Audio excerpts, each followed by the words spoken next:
আমার অপরাধ কি ভূত বাবা? তুই লতার ইজ্জত নিতে গিয়েছিলি, তাই তোর মৃত্যু হবে। আমার ক্ষমা করো ভূত বাবা, আমি জীবনে পাপ কাজ কোনোদিন করব না। না না না না না না না, তার শাস্তি তোকে পেতেই হবে।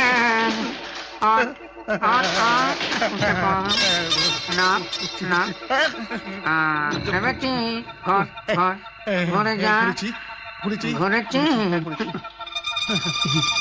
কান ধর, কান ধরতে হবে। এবার নাচ, ডাক্তার, নইলে মৃত্যু হবে যে। নাচ নাচ আমি নাচ ডাকছি। নাচ মেরি বুলবুল, নাচ মেরি বুলবুল, এই নাচ মেরি বুলবুল। এই নাচ মেরি বুলবুল, এই নাচ নাচ থামাবি না। না না নইলে মৃত্যু